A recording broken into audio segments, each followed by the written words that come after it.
Duncan? Duncan? Honey! Oh, Duncan, please hurry. It's 5:30 and it takes at least 45 minutes to get to Shrewsbury and the show starts at 7.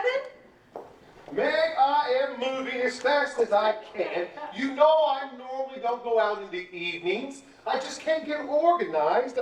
I can't seem to find things. I'm sorry, but... I certainly hope you're not going to rush me after we're married. Of course not. And it's not that I don't want to get married. I just don't like being rushed. Well, it's almost unchristian the way you do it. Is it? I'm sorry. Kiss, kiss. Kiss, kiss.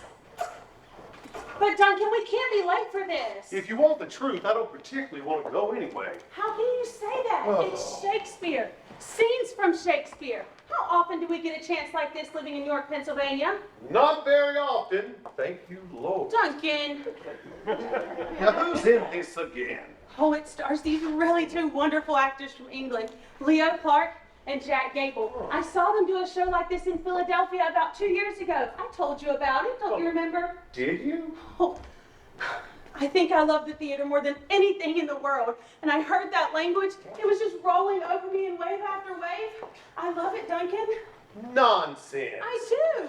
Meg, the theater can be wonderful, of course, at times. Well, when it's something like the York County Handbell Ringers annual Easter pageant, or the Messiah, when they send live sheep on stage, but there is something rather troubling about professional theater.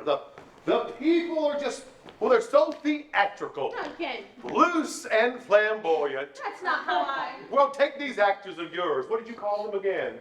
Clark and Gable. Right.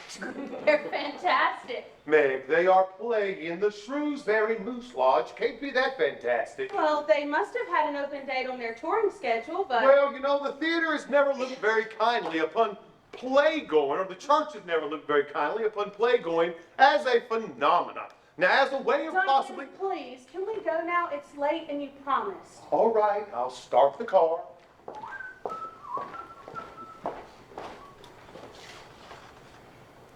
Problem! What? Big problem. What is it? We don't have a car. What do you mean? Well, I drove straight here after visiting some of my congregants who were ill. As I was getting out of the car, Mr. Morton walked past and said his car had broken down. He had to get groceries for his family, had to take his wife to see her mother, so I said, just use my car. As long as you have it back at the appropriate times. So? I told him I wouldn't need it till 8 o'clock. I just remembered. Oh, Duncan. I'm so very sorry, my darling. It slipped my mind. Now we'll miss it. Damn. Meg! Well, I wanted to see Leo Clark. An actor. Yes, exactly. Now, we can still have fun. Hey, we'll call some old friends and have dinner and chat. Ooh, this could be good. I'll call the Conkles and see if they're busy. Duncan, the Conkles are 100 years old. Well, only Grandma Conkle, and when she's awake, she is a riot.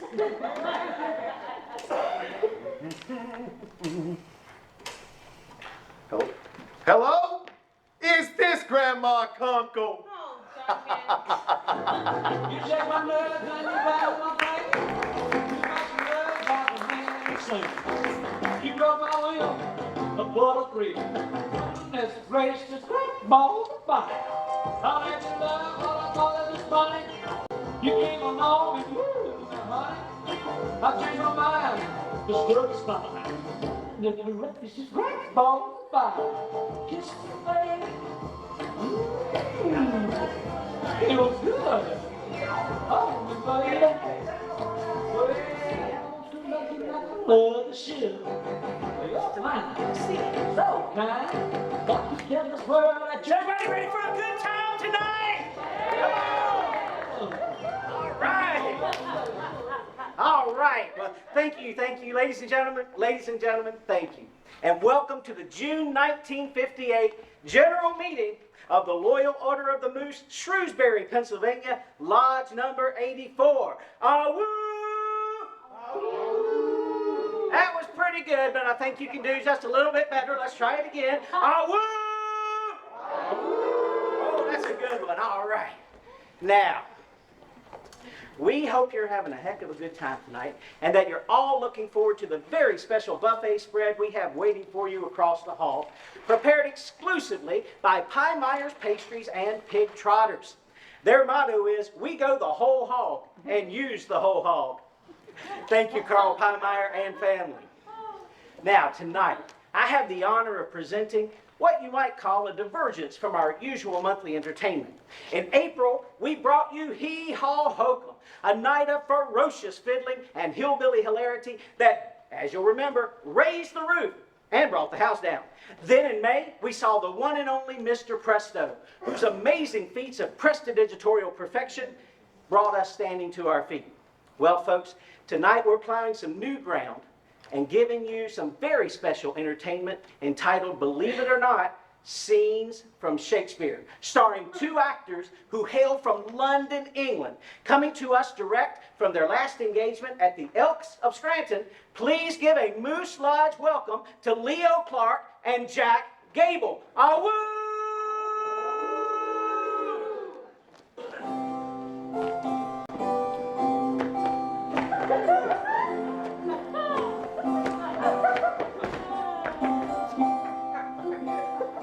Once more to the breach, dear friends, once more. To close the wall up with our English tale. In peace, there's nothing so becomes a man as modest stillness and humility. Yet when the blast of war blows in our ears, then imitate the action of the tiger.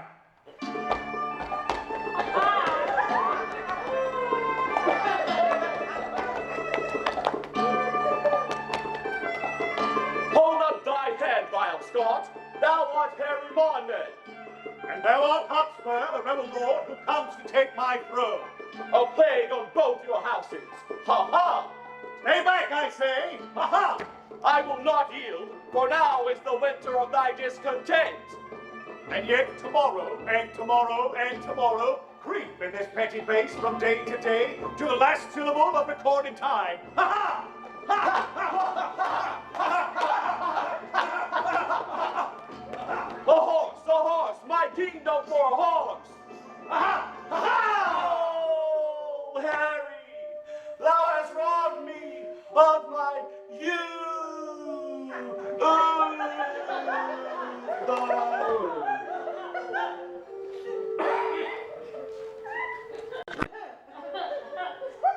To be or not to be, that is the question. Whether it is nobler in the mind to suffer the slings and arrows of outrageous fortune, to take up arms against whether 'tis nobler in the mind to suffer the slings and arrows of where the heck are they going? They're walking out! They're heading to the buffet across the hall. What's the matter with you people? We're giving a performance up here. It's boring. Go back where you came from. Oh, really? Why don't you go back to where you came from? This is where I came from. I live here, you idiot. You called me an idiot. Leo, You're the idiot. Yes, you there. You want to make something of it, buddy? My God, I'll knock your block. Leo, stop it. He is sorry. Go eat. Have a good time. Leo, let's go. Crack, crack, crack, crack, crack. Tomorrow and tomorrow and tomorrow. What is it with you people? Have you ever heard of civilization? The culture? Leo! Next time we'll bring a stripper.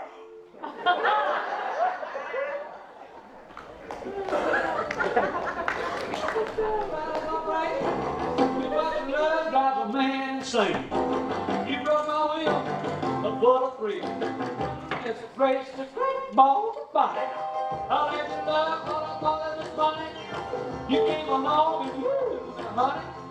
I changed my mind. This girl is fine. It's a great ball.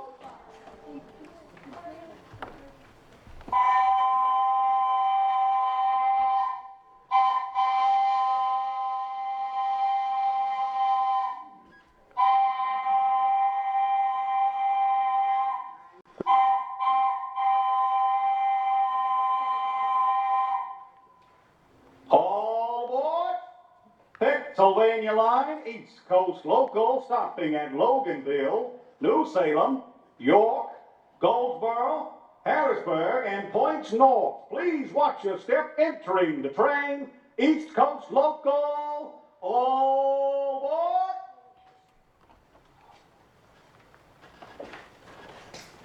Morons, complete and utter morons. Leo! Well, didn't they? Whatever happened to courtesy, huh? And respect? Did they not even read our flyers and our reviews? I mean, they were there in the lobby with some of our greatest reviews. Mesmerizing. The Mecklenburg Ledger. Fascinating. The Beaver Falls Dispatch. A powerhouse night of theater. The New York Times. You made that one up. Yes. But it was on the fly. Leo, do you really want to do Shakespeare all your life? Oh, well, of course. I went to the Royal Academy of Dramatic Art for 3 years. You told me you went there to meet women. I did. But then I got interested. Oh, God, look at us. 10 years and we're still at the bottom. Rock bottom. I can feel my hindquarters scraping against the small stones. Do you know what I want? I mean, really want. Neighbors, a house, people who care if I open the front door in the morning. Oh, well, of course. Jack, we can still make it, though, as actors.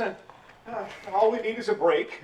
And, when in luck, finally, I read in Variety this morning that MGM is going to make a movie version of Julius Caesar in Los Angeles. Well, they've got James Mason as Cassius and John Gielgud as Brutus, and they're looking for more Shakespearean actors. This is made for us. I mean, how many Shakespearean actors can America have anyway? 6? So, how much have we saved? How much is in the kitty? You know, as of right now, for the flight? Oh, Leo, we can't afford it. Well, don't be negative, just tell me. You don't want to know. What, 1,000? 800? 6? 5? Well, how much?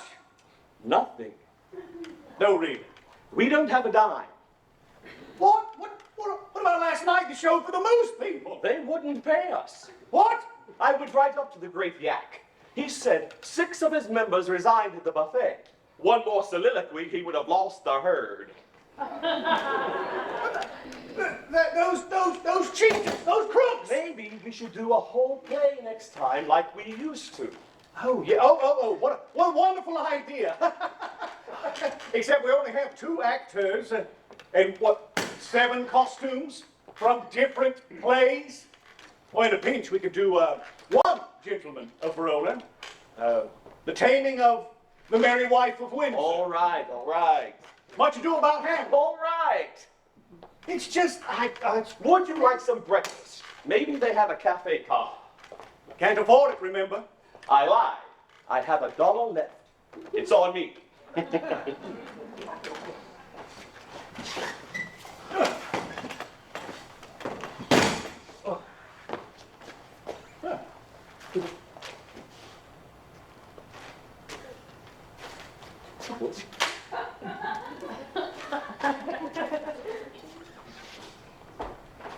I can't believe it. They want $1.50 for 2 eggs. Jack, take a look at this. It's highway robbery. It's important. Look, oh, Max, oh, Steve, dying woman, 6 loved ones, large fortune at stake. Millionairess Florence Snyder of York, Pennsylvania, is reported to be desperately searching for her sister's children, Max and Steve, to whom she wishes to leave the bulk of her fortune. Some spare change here someplace. Listening, Florence Snyder last saw Max and Steve when, as children, they sailed with their mother to England. She corresponded for a time, but then lost all contact. Would you get to the point? I'm hungry. The boys went to England. They left him as children, right here. Repeated telegrams and advertisements in America and in England have failed to get a response. She can't find them. And apart from a niece named Meg, who lives in York, she wants to leave them her money. So what? So what? Jack, what are we, you and I? Are we Polish? No. Lithuanian? No.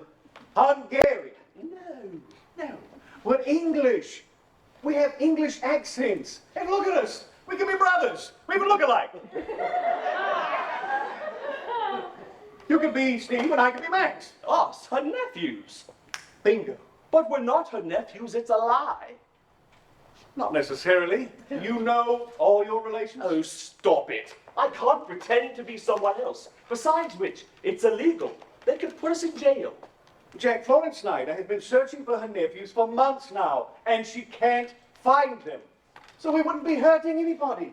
Do you think I would hurt anybody? What about the niece, Meg? To heck with her. She'll get plenty. Look here, the estate is estimated at $3 million.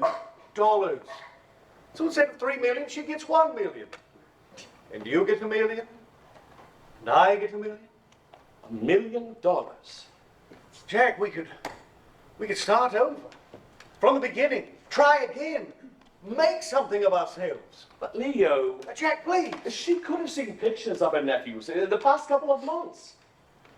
You know, I already thought of that. We wait until she kicks the bucket. Dead? No, Jack, a little wooden bucket that she kicks to the side. Yes, of course. We wait nearby, keep our ears to the ground. The second she goes, we send a telegram. It won't work. Yes, it will. No, it won't. We don't know anything about Max and Steve. How old they are, when they left, their mother's name, their father's name. We'd have to know someone from York, Pennsylvania.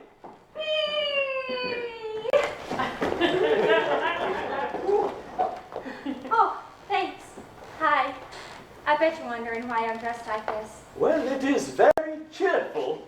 It's my first day at the Tasty Bite. See? Tasty Bite. The first E gets a little lost in the middle. I took the training course yesterday, and I passed with flying colors. They said I have the best potential of anybody they interviewed since they opened their doors to the public. Oh, when did they open? Monday. Good show. They have faith in me, and that counts for a lot, right? Absolutely. To tell you the truth, I got the job to make money. I want to go to college. Ergo the books. Ergo means therefore.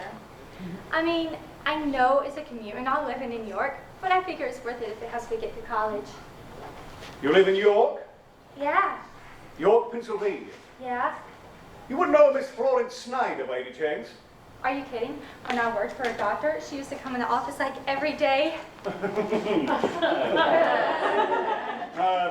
you know when she last saw Max and Steve? 1920. How old they were? 6 and 4. Their mother's name? Jenny. Father's? Herb. Yeah. Oh, no. I remember when she used to come in the office, everything with her was always a big deal. If she had a headache, she had a migraine. If she had a slight fever, she was printing up. She was always exaggerating. And how's she doing now? She's dead. She died this morning. Oh, crap! It's awful. And what about Max and Steve? Has anyone heard from them? Nope, not a word. The funny thing is, she didn't even have a picture of them. I asked her. She was real broken up about it.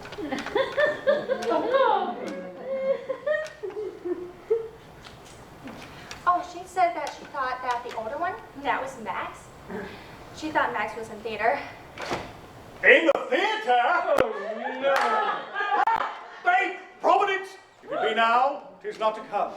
If it be not to come, it will be now. And if it be not now yet, it will come. The readiness is all. Yeah, anyway, I feel bad for her. I found her very congenial. That means nice. One day she comes in the office and I'm helping her out the stairs and she says, I'm going to remember you in my will. And I say, do it with money. Teasing her, you know? And she says, you should have lived so long, which I thought was nice. Her wanting me to live a long time. Is there anything else she ever said about Max and Steve? Anything distinctive? A scar, a limp? Nope, not really. Just average normal people. She did say Steve was deaf and dumb, but that's about all.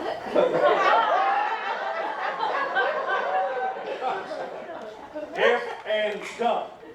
Yeah, it's congenital, not to be confused with congenial. Really fun stuff here. I gotta practice my skating. See, to work at a place like this, you gotta roller skate from table to table. But I got a plan. See, the aisles, they're nice and straight. And they're numerous, which means there's a lot of them. And they're contiguous, which means one comes right after the other in a straight line. Like two worms sucking on each other's lips.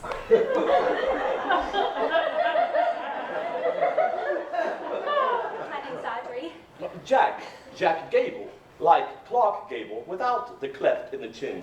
Hey, you're cute. I'll see you later.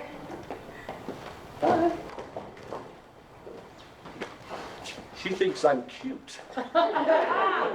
Fine, you're cute. And you be deaf and dumb, and I'll do all the talking. Why not? It's perfect. I can't be deaf and dumb. I don't know sign language. Oh, you make it up. It's easy. It is not. Of course. Try it now. Try it now. Let's say yes.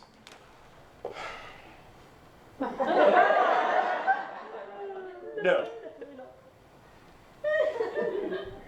Maybe. I'm hungry. I'm thirsty. I have an idea. All right, good. Stop it. Stop it, Jack. Stop it, Jack. It's not funny.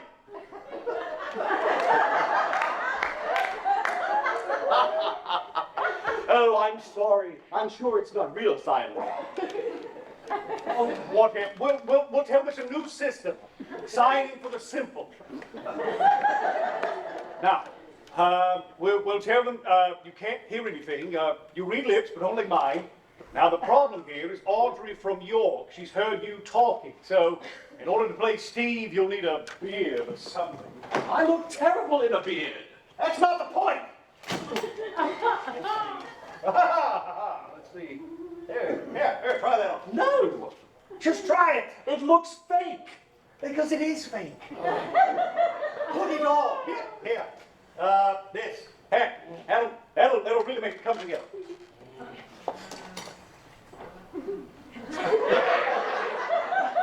Need something else. Here, try these glasses.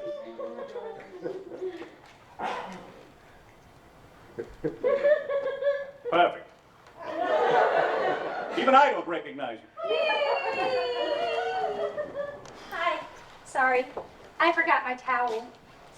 Hey, did he have a beer just now? Who, him? Oh, no, I don't think you've met him. You met an old friend of mine, Jack. This is my brother, Steve. Steve? No kidding. Hi, how are ya? Oh, I'm afraid he can't hear a word you're saying. You see, he's deaf and dumb. Deaf and dumb. Holy cow. That's incredible. Normally, I don't hear about anyone being deaf and dumb. Now it goes up twice. Talk about coincidence. But is it? You see, this is my brother, Steve. I know. It's amazing. 2 deaf people named Steve. 2? Yeah? Don't you remember the 2 girls we were talking about? Like I told you, the younger one is deaf and dumb. 2 girls? Yeah. But Max and Steve are men, aren't they? No? Oh, I get it. I bet you got confused because of their names. But they're not men, they're girls. Their real names are Maxine and Stephanie.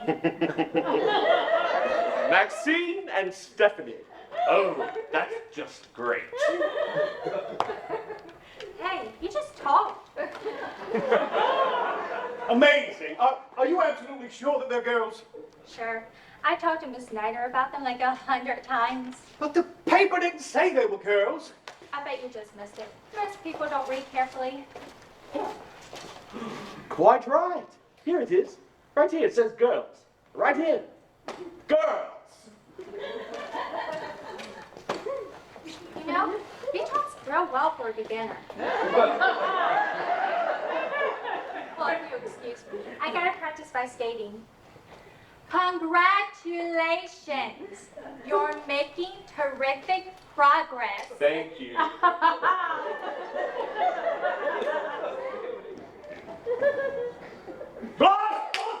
Hey, we were so close I could taste it. For $2 million, we can make our own Shakespeare movie. Well, at least I can talk now. I'll help. Remember this? Oh, Juliet. We had that knockout actress. And I used to say, pardon me, but would you like to climb up my balcony? Oh, and the taming of the shrew. If I be waspish, best beware my sting.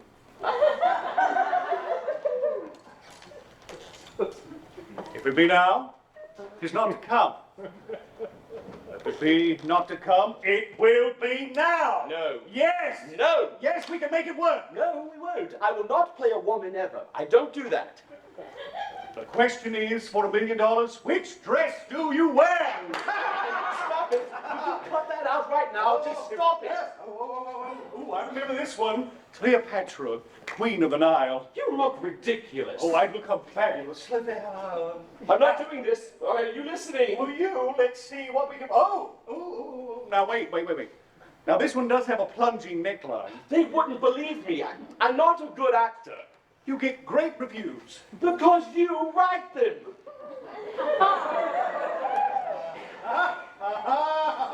Titania, Queen of the Fairies. I can't wear that. It has wings on it. So we'll cut them off. No. What? Jack, don't you remember the good old days? We said we could do anything, and we believed it. I remember you played Richard III with that great big hump on your back, and you hobbled around the stage like some deranged homunculus. And then as Romeo, you bounded onto Juliet's balcony. You brought the house down. I brought the balcony down.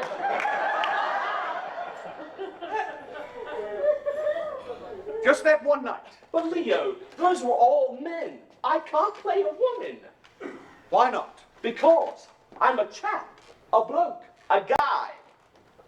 Jack, who do you think played women's roles in Shakespeare's time, huh? Chaps.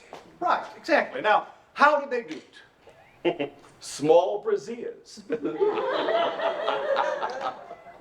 No, they did it with conviction, with sheer talent, because they were actors like you and like me.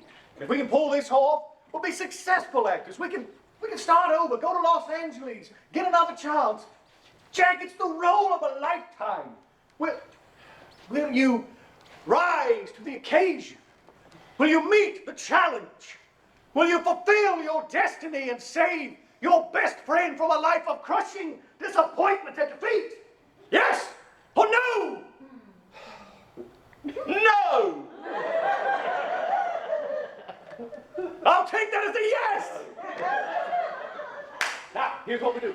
We get off at the next stop. We get into our costumes. We send a telegram. We get back on the train. Then it's off to York, Pennsylvania. Ha!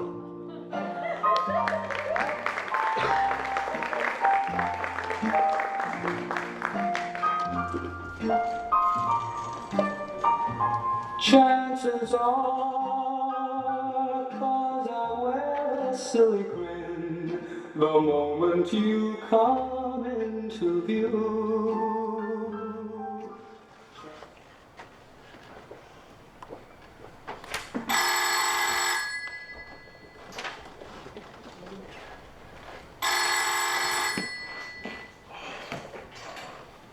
Hello, Evangelical United Brethren Church of York, Reverend Woolley speaking. Duncan, it's me. Guess what? A telegram just arrived, and guess who it's from? And don't say Grandma Kunkel. Winston Churchill. Wrong. It's from Max and Steve. Max and Steve. Yes. Isn't it wonderful? I have cousins, and they arrived today at 5:30, and I've never even met them before. Isn't that exciting? Why, yes, it is, my goodness, but you do realize this means you'll have to split your inheritance. Well, of course. Well, so instead of $3 million, you'll only get $1. Duncan, $1 million is enough for 10 lifetimes, and you always say yourself that money isn't important. Well, it isn't per se, but one could do an awful lot of good with $3 million. I could start a foundation. I would run it from my nice new office. I would interview charities. They would ask me for grant money. And of course, they would want to take me out to lunch and try to woo me. Or we could give it all away in one big lump sum and go on living the way things are. Now that would be ridiculous, vain, and boastful. Oh, Duncan, you were counting on all 3 million, weren't you? Why, yes, I was, but not for me, for the foundation. And for that little house on Nantucket. Well, we have to run it from someplace. They arrived today at 6 o'clock. You know, it is very fortuitous they're arriving this week. And one has to ask if it's entirely by chance. So what do you mean? Well, have you thought they might be frauds? Oh, stop it. Why not? They are arriving at a very convenient time, and we'll be getting $2 million. Would you please forget about the money? Well, I'm not thinking about the money, I told you that, but they may not be as Christian as we are. Duncan, you're becoming awfully intolerant. Nonsense. 1 minute you're brushing your teeth, then whammo, you're a pillar of salt. Meg, And with greedy people, it's even worse. look, I'm not greedy. We will all be very happy to meet your cousins. That's all that matters. You will be here when they arrive, won't you? I want to meet them on the platform. Well, we do have a Boy Scout meeting here today at 5, and I'm handing out the merit badges. It is very exciting. We have one boy making eagle, I believe 2 hawks, and 1 pigeon. Well, I better go and start getting ready. All right, see you later. Oh, kiss, kiss.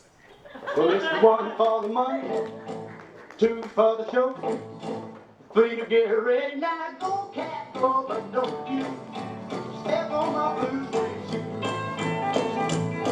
It'll be good and banging off of my blue suede shoe. Butch, I want you to listen to me and keep an open mind, all right? Are we clear on that?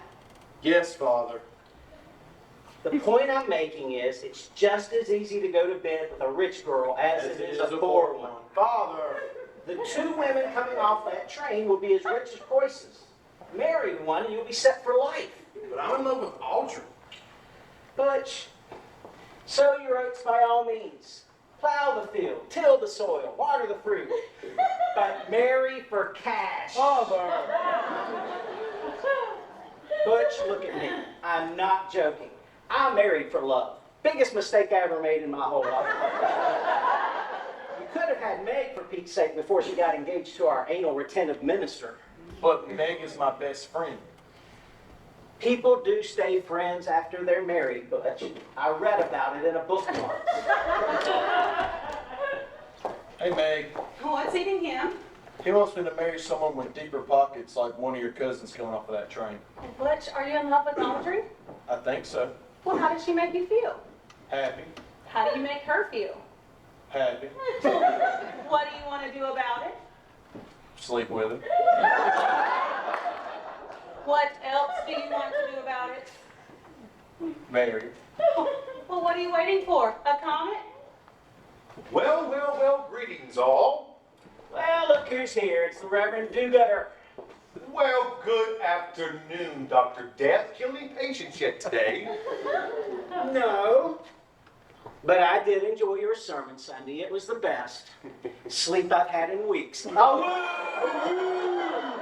Would you two please stop it, Duncan? We've got to hurry. We're going to be late. Now you're rushing me again, my dear. Please, nothing profits from haste. Yes, but did I tell you? Maxine's in the theater. She's an actress. Yes, you did. Though personally, I can't imagine why anyone would voluntarily put on a silly costume, stand up in front of a lot of people, and pontificate about something that most of the audience has absolutely no interest in. You're a minister. Don't you do that? Wait, oh no, I forgot the flowers. I'll be right back. Haste, haste. Nothing profits from haste. You said that, pointy-headed Pope. Hey, everybody, guess what? Hey, Audrey, how's your first day? Great, Butch, thanks. I really like your roller skates. They really set off your eyes. Now listen, guess who's coming? Maxine and Stephanie. How'd you know? We got a telegram this afternoon. They're due any time now. Do any time. They're right outside. I just met them and they're coming up the path. And let me tell you, these are not your ordinary women. English girls are a whole other thing. I'll bring them in. Hey, this way. Come on. Don't be shy.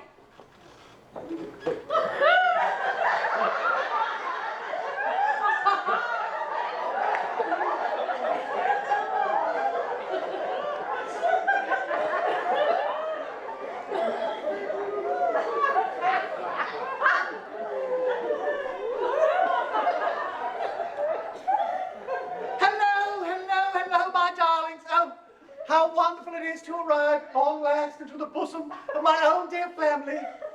Oh, this blessed plot, this earth, this realm, this York, PA. Are you really Maxine and Stephanie? No, I'm just Maxine. This is Stephanie. Stephanie, say hello to the nice people.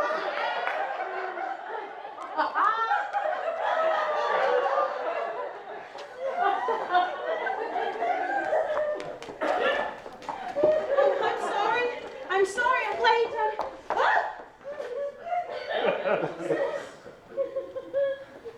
Here, these flowers are for you. I'm your cousin Margaret. How do you do? Auntie Florence never told us you were so beautiful. Oh, I'm just so happy to meet you. Let me introduce you to our friends. This is Reverend Woolley, our pastor. How do you do? I see you are a man of the cloth. That is so inspiring. So je ne sais quoi. You speak French? No. Anyone? Oh, qu'est-ce que mangez de suite? À ce bon à la fromage et bonsoir. Next.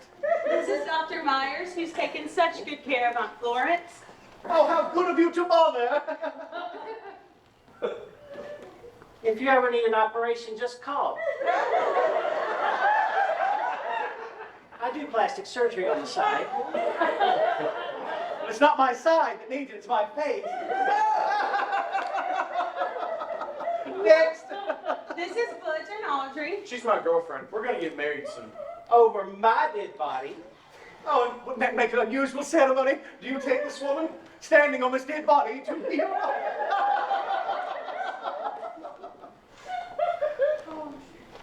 Welcome to our metropolis. That means city. Oh, how sweet. Oh, such an affectionate little thing. That's enough. That's enough. Now, would you be so kind as to show us the dear Auntie Florence? Well, Oh no, I can see it in your face. Oh Maxine. no, we're too late. Oh, after all this time. Oh, Maxine. Stephanie, we're too late. Your dear Auntie Florence is dead.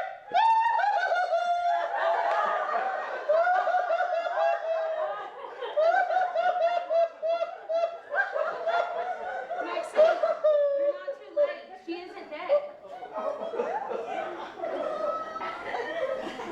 Not dead. No. She's hanging on and she wants to see you. But you told me this morning she was dead. That's what Father said. She didn't have a pulse. Then she got better. What do you want from me? Maxine, where are you going? Oh, the news was so overwhelming. We thought we might take a stroll and... Are they here? Where are they? I want to see them. You should be in bed. Oh, don't be ridiculous. I have two little nieces to meet. Now, where are they? Where are they? Right over here. Maxine? Stephanie? Yeah. They're so beautiful. Maxine, really?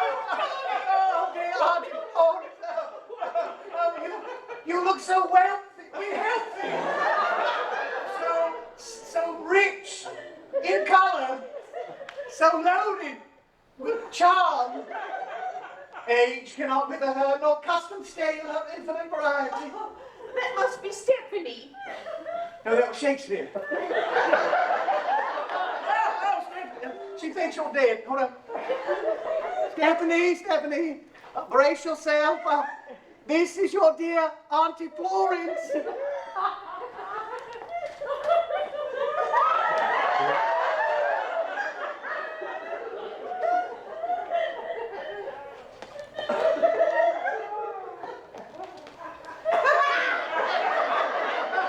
Yes, I agree, as soon as possible. Oh. He says it can't be his Auntie Florence. You look so young. Oh, the sweet baby.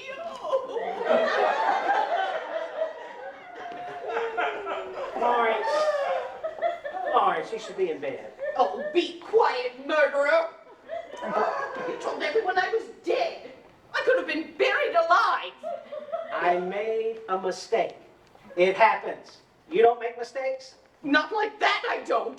What about your stock tips? They all stunk. It's not the same They thing. all went straight down the toilet. They don't kill people. It's not the same thing. Oh, I got it. Agreed. Let's get her inside. Maxine, don't worry. We'll be right back. She'll be okay. Is there anything I can do to help? No, it's okay. We put a bedroom on the ground floor. I'll be right back. All right, now let's get the hell out of here. Wait, not yet. I think we should stay. Stay? Are you crazy?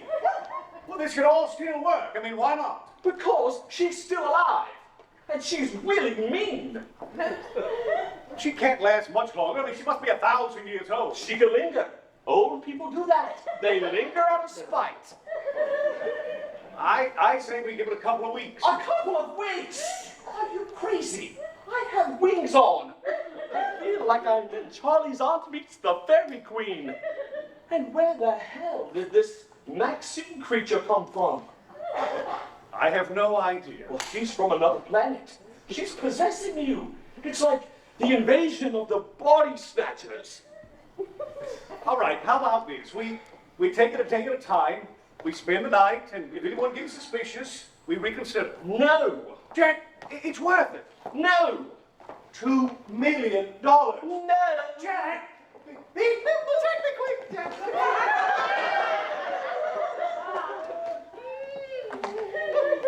Am I interrupting? Oh, no, of course not. Oh, of course not. Stephanie, of course you can take a stroll. Why don't you go down to that train station and pick up a little schedule to show us where all the trainees go from here to other places. Might come in handy if we're ever in a hurry.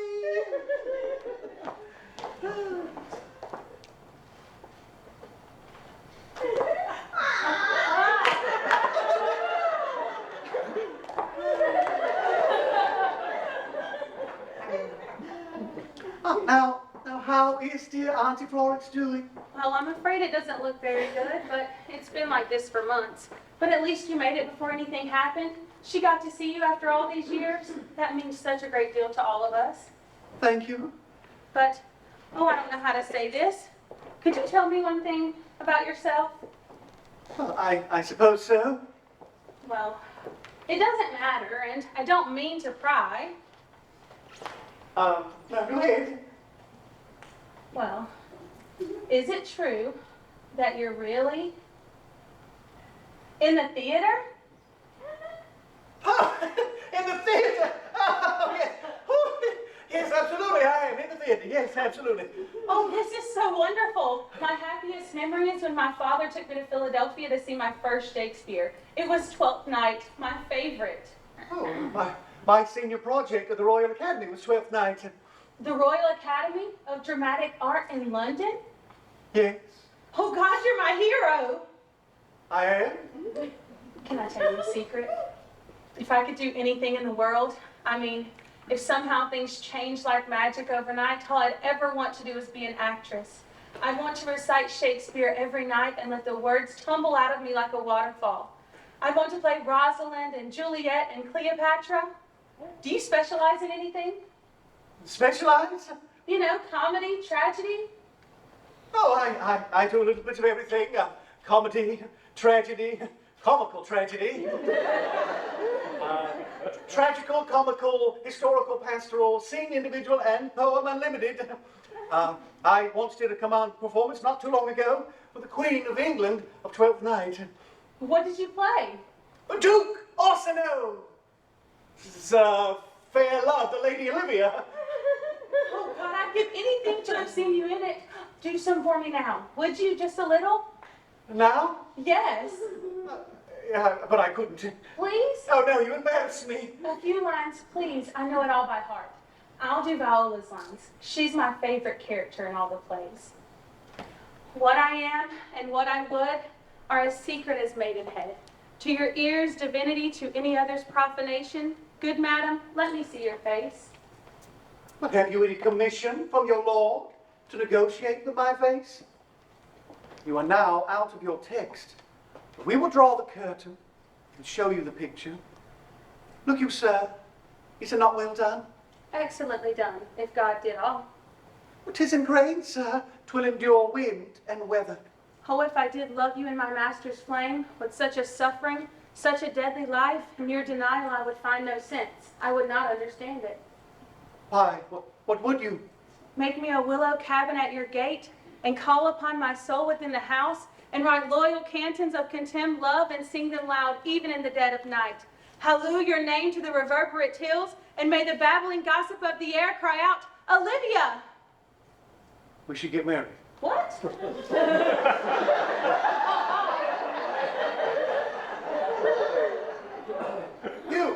You should get married. Are you married? No, I'm not. Oh, wonderful. How splendid. But I'm supposed to be married next month. What? Next month? That's right. But you haven't met me yet. I'm sorry.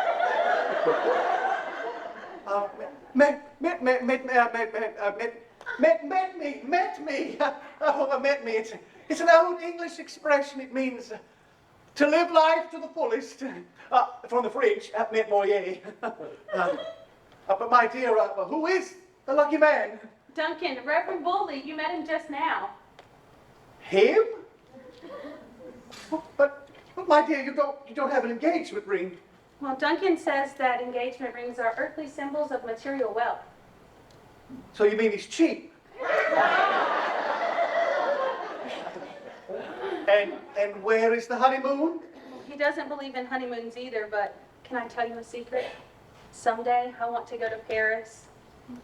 Well, of course you do, and you should want to, but my dear, are you in love with this Reverend Hoositz? Woolley. Yes, of course I am.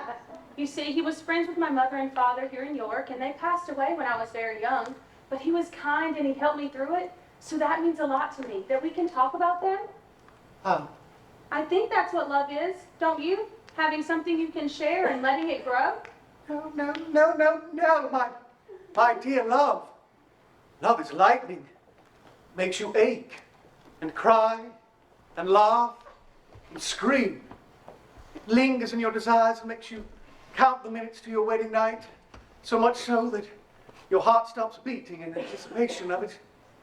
Have you ever been in love like that? Oh, yes.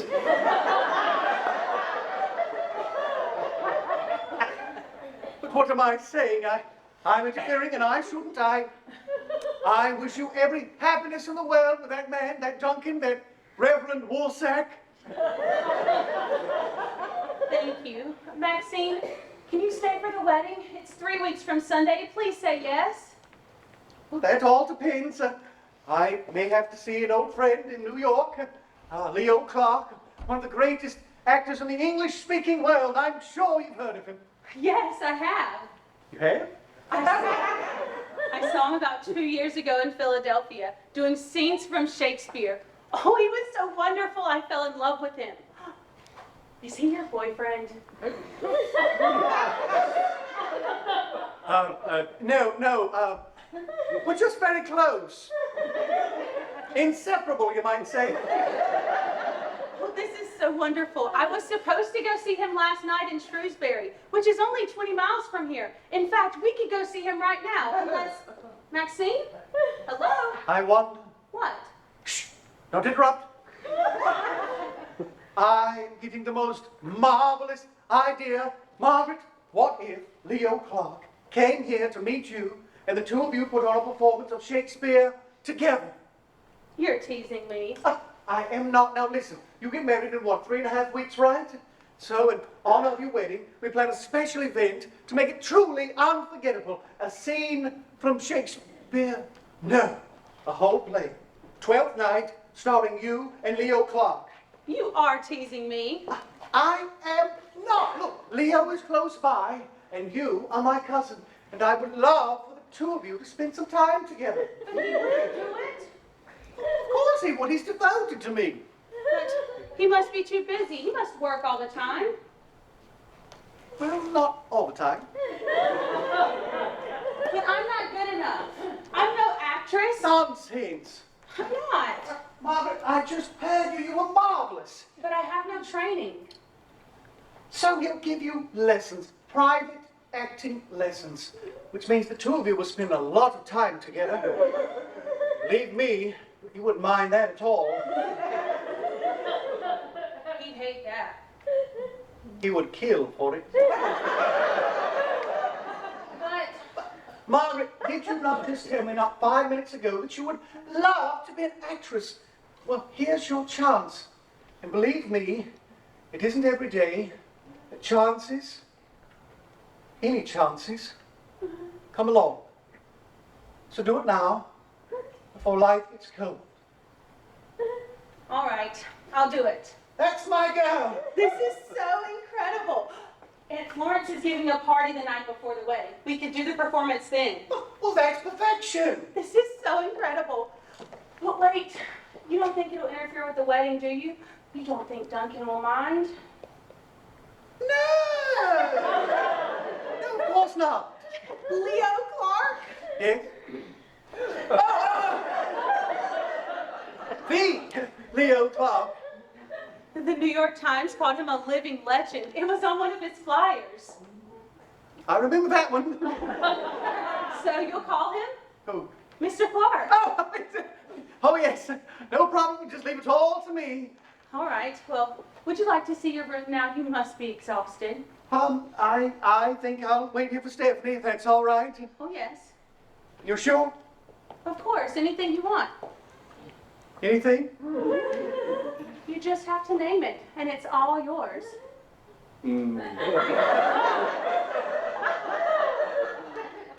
Well, I'll be up in my room. When it gets really warm like this, No, I can't tell you. Yes, you can. I can't. Tell me, please. You promise you won't tell anybody? I promise. It'll just be between us girls. Well, when it gets really warm like this, I like to take off all my clothes and sprinkle water on my chest and just lie down on the bed, spread out like a flag.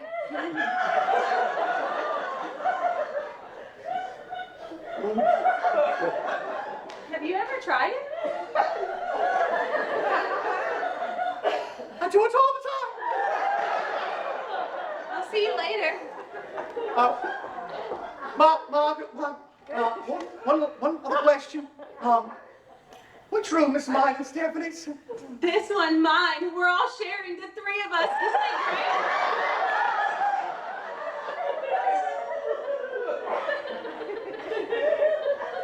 great? Great.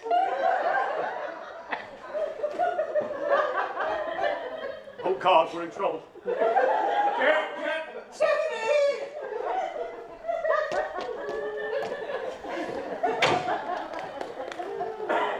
Come with me.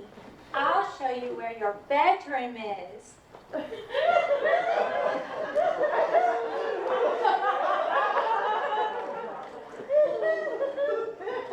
Now this is your bedroom. Sleep, snore. Okay, see you later. Bye-bye. Now go ahead into your room.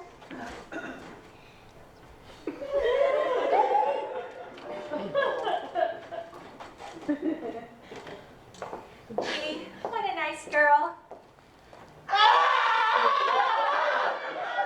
Oh my God! Oh my God! Stephanie, it's Oh my God!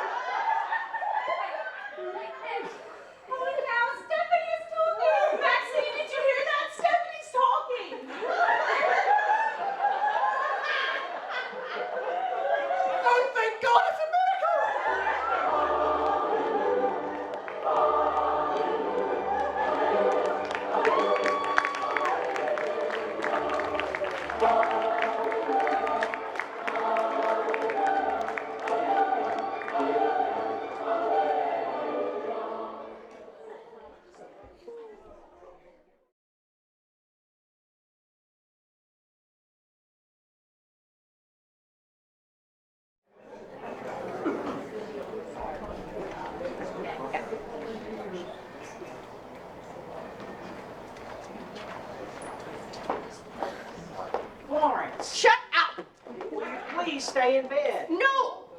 Florence, if you don't listen to me, you're going to die. How would you know? Because I'm going to strangle you to death.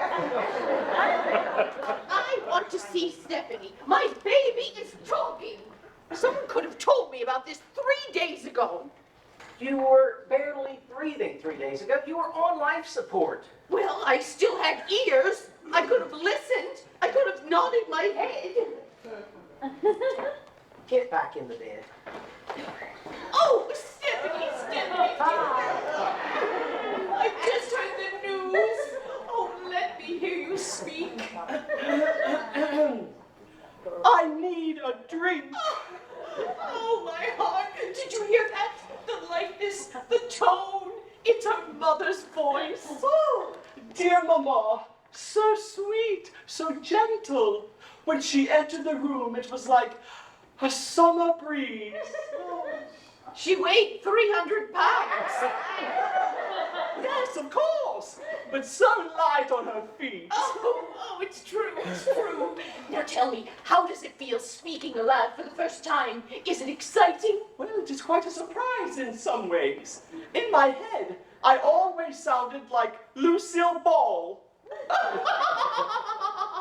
Well, good morning, Florence. Stephanie, I was looking for Margaret. Oh, I believe that she and Maxine went shopping for the day in Philadelphia. Isn't it amazing, Duncan? Stephanie talking after all this time. Amazing, somewhat miraculous. Oh, but as a man of the cloth, surely you believe in miracles, Reverend Woolley. Well, I believe miracles happen to people who are deserving of miracles. And you don't think that I'm deserving? Well, you might be, but I don't know you very well now, do I? You did come onto the scene somewhat unexpectedly at a rather unfortunate time. Oh, dear.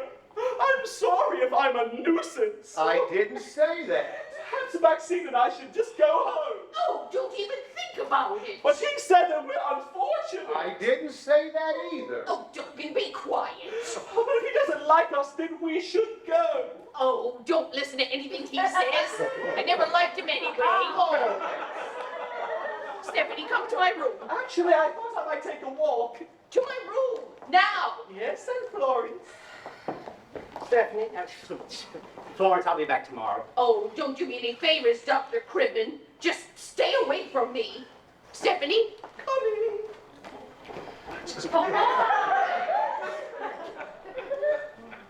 I don't understand it. She's getting stronger by the minute. I think it has something to do with the rise of evil in the world. It's making her stronger.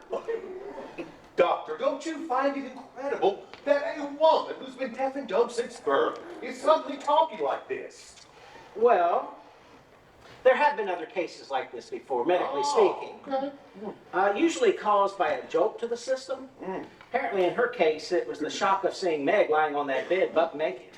Doctor! Of course, that would do anybody a lot of good. If I'd been in her shoes, I'd have done more than start talking. Doctor, please! Please, what?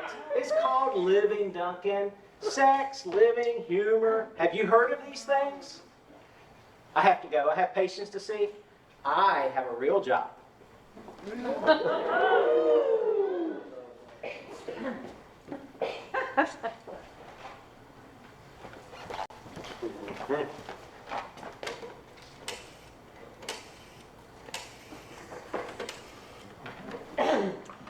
Hello, Inspector Ballard, please.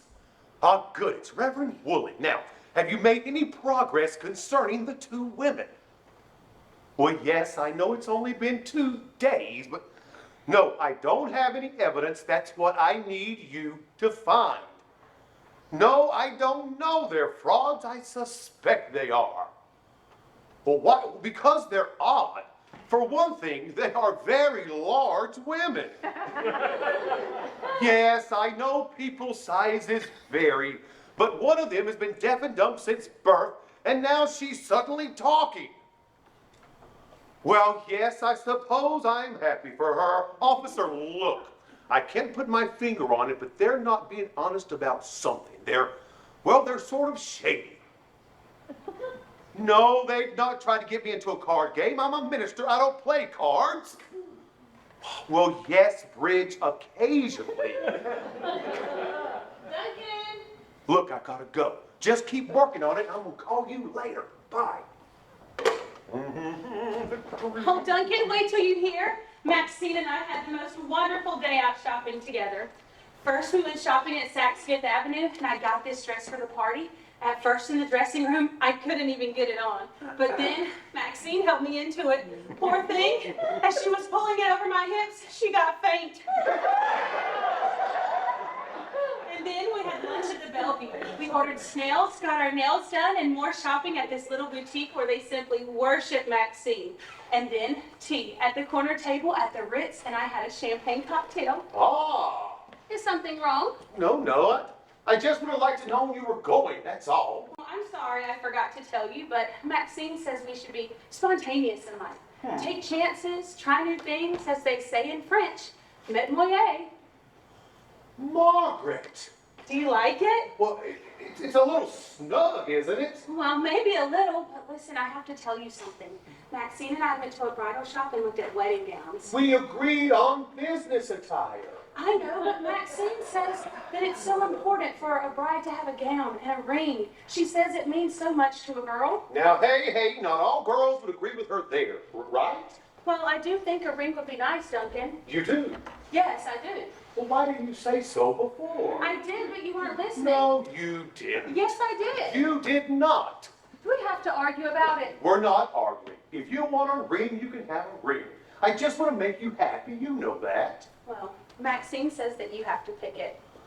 Well, of course, I'll pick it. And it has to have a diamond in the middle. Fine, I'll get a diamond. With a platinum setting. Who is this for? You or Maxine? Duncan, you're yelling at me. I'm not. I've just been under a great deal of strain lately. Now, if you'll excuse me, I have some charity work to do.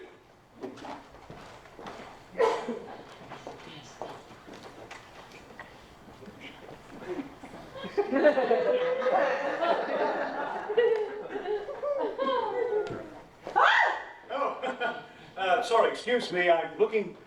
is this the home of a Miss Florence Snyder? Yes, it is. Oh, okay, I'm looking for someone who's Maxine. staying here. Yes, how do you do? You're Leo Clark, aren't you? Yes. Oh, how do you do? Please come in. I'm Meg, Maxine's cousin. We just got back from a shopping trip, but she's told me all about you, which I knew already because of who you are. I mean, Leo Clark. She had something to do at the station. Well, she had to use the bathroom, but I suppose I shouldn't say that. Would you like to sit down? Oh, sure.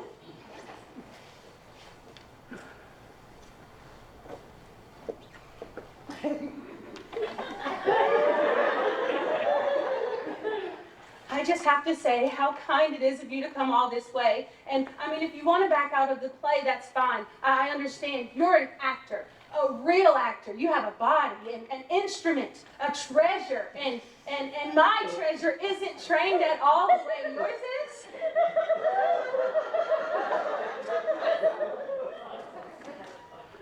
You have the most beautiful eyes I have ever seen. I'll go find Maxine.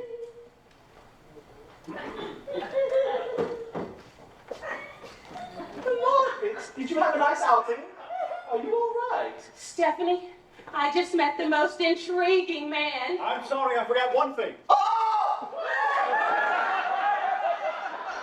Stephanie, this is Leo Clark, the famous actor. You!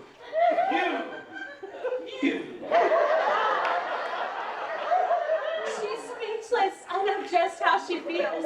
Stephanie is Maxine's sister. Have you two met before?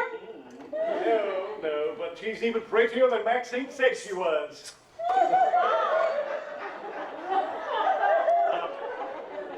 Anyway, I just wanted to say that rehearsal starts tomorrow at 10. I wouldn't miss it for the world. We're putting on a play at the wedding. Oh, really? Well, that's news to me. Maxine is directing, and Mr. Clark and I are starring in it. Wait, do you think Stephanie could be in it? Of course she can. We can put her in the dance at the end as an enormous elf or sprite. Oh, that's so wonderful! Isn't he wonderful? Wait, there are some lines that I need to ask you about for the play? I marked them in my copy. It's up in my room someplace. Look, don't go away. I'll be right back, all right? Of course.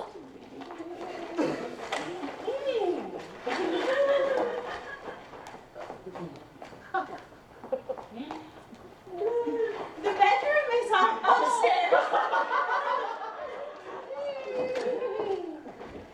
You crumb. I can explain. You traitor! I did it for the both of you. You did not. You did it to get Meg. So you could just. Jack,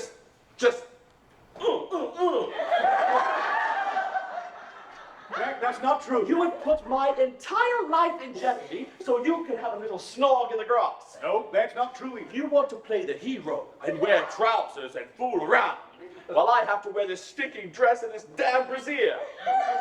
Would you keep your voice down? No! Hey, where are you going? I am not done yet. Any place as long as you can't keep your voice down. Leo, get back here. Get back here right now, or you could go straight to hell. No! Ta-ta!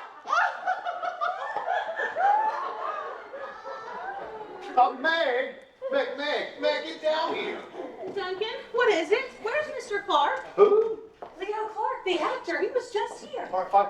Look, I was walking past the house just now, and one of those Western Union boys was coming to the door. I said, can I help you? He said, do you live here? And he brought this telegram addressed to you. I gave him a tip, by the way, so you may want to reimburse me. Don't forget about it. But listen, saw advertisement in London Times. Stop. Both of us three will stop.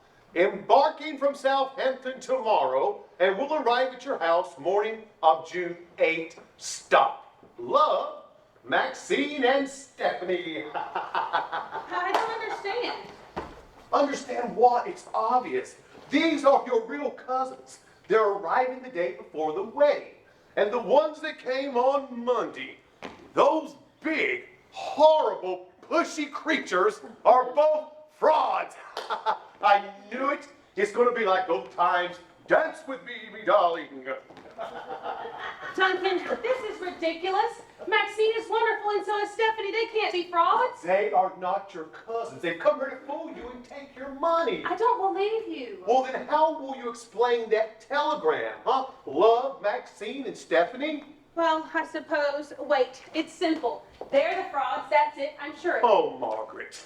They have to be, and I'll tell you why. Because Maxine, our Maxine, the real one, knows Leo Clark, the famous actor, and she just asked him here, and he arrived today. And so what? It doesn't prove anything. Of course it does. He's an established actor, and everyone knows him. And maybe this best friend of his is also a con artist. Have you thought of that? Stop it. They could be split in the boodle. Duncan, he's Leo Clark. He's in the theater. Theater people wouldn't do that sort of thing. Theater people would. Meg, they're actors. They lie for a living. It is their profession. They're all big old liars. Look, we can settle this easily right now. We will show this telegram to your so-called friends. You will stand here, watch their reaction, and that'll settle it, case closed. You will not show them this telegram ever. What? I will not have them offended in this house. But They are Margaret, the sweetest, kindest women that have ever lived, and I won't let you. they're not your cousins. Yes, they are. And if you say one word, just one word about this telegram, I'll do something, and that's final. Especially now that Leo Clark is here. Leo Clark, what is he doing here? He's starring in a play, which we're putting on the night before the wedding, which I will be starring in as well as an actress. So Margaret. now you know. Margaret. I need to study my lines. I'll see you later. Please go.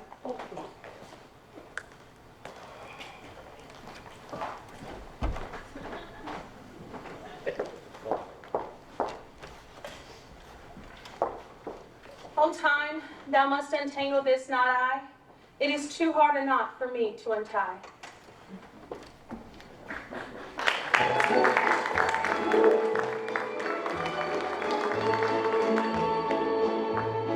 When I was just a little girl, I asked my mother, what will I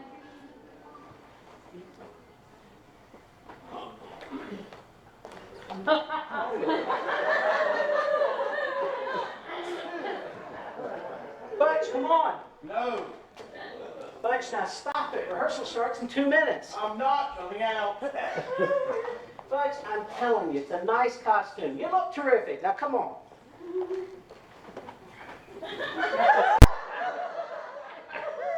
I look like a broom with shoes on.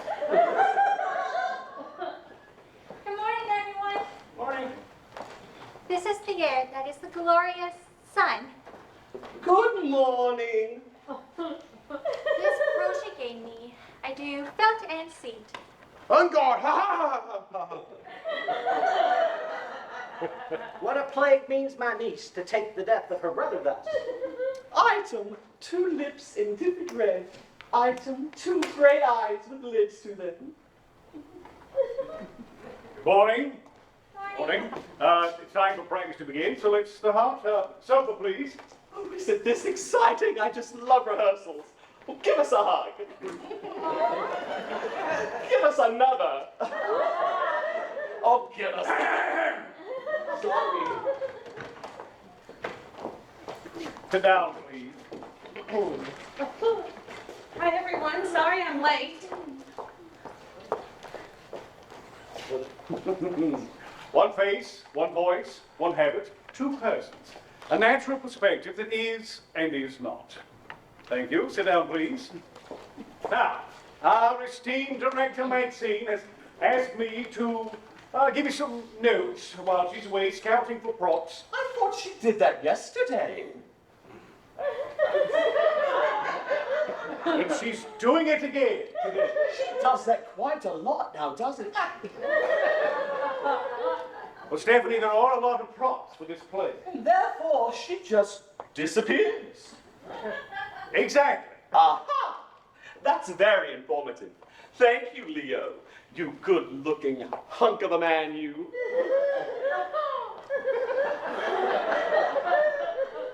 Thank you, Stephanie. Now, me. Yes, Stephanie. May I be excused? I have to use the little ladies. Please do. Thank you. I'll be back in a moment. Give us a hug.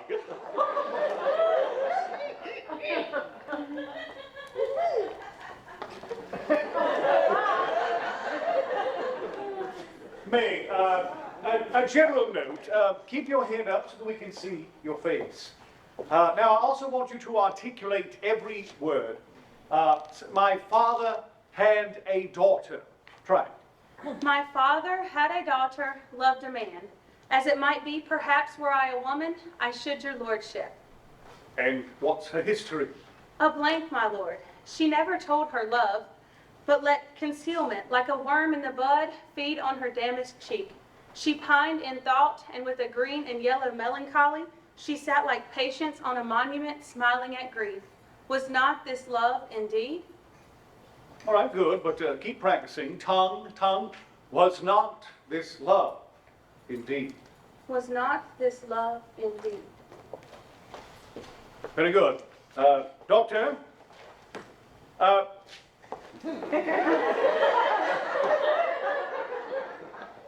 Since you are doubling as the sea captain and Sir Toby, you might want to create a different physical presence for each one. You might want to stoop a little, the old sea dog type. And then for Sir Toby, you might be a bit more rollicking. Rollicking. Got it. Yes. Butch, Yes, sir. don't rush your lines so much. I can't help it. I get nervous. Well, try it for me. Right now, in front of everyone. Butch, in 10 days, you'll do it in front of 100 people. Yes. Let's go. Try it.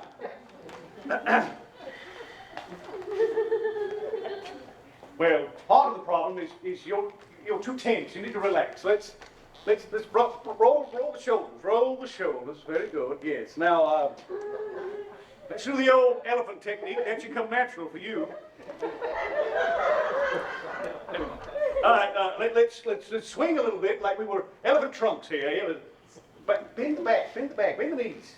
There you are. There we are. Now, we swing left, we swing right, we swing left, and then on the upswing, I want you to make an elephant sound. Ready? 1, 2, 3. Did you even make a sound?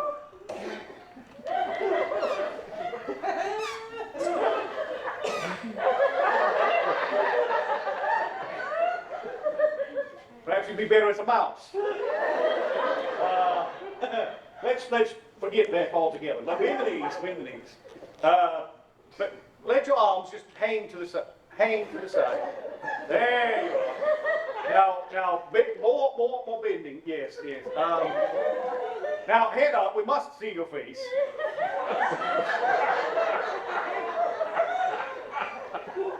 It is debatable. Now, relax the jaw. We'll get there. Knock, knock. Leo, it's me, Jack. Your friend Jack. I heard you were in these parts, so I thought I'd drop on by. Oh my gosh, hey, remember me? You met on the train. Audrey. I'm Meg. I saw you in Philadelphia. My name's Butch. I was wondering if we see each other again. I'm Dr. Myers. Excuse me. We're having a rehearsal here. Sorry. For those of you who don't know, this is Jack Gable, who used to be an old friend of mine. Are you surprised to see me? Just a little. Oh, no, I've been expecting you for some time. Just waiting for you to think of it. Well, when I heard that you had arrived here, I thought, now why should he have all the fun? Because I thought of it first. And I have a real reason for being here. Ha! Ha, ha. Ha, ha, ha! Ha, ha, ha. Ha.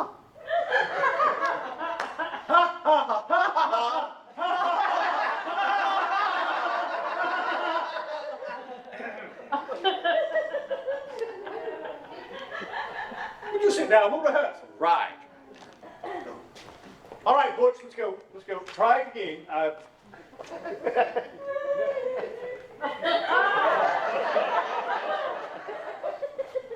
All right, now, your lines, and try not to rush so much. Take it away.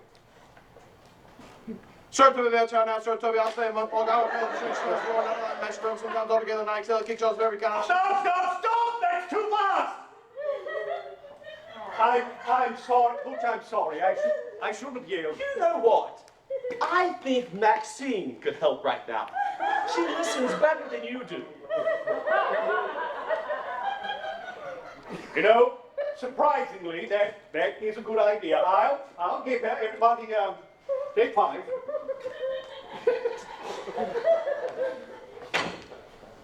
Trying to slow down. I really am. You'll be fine, I promise. Look, try this.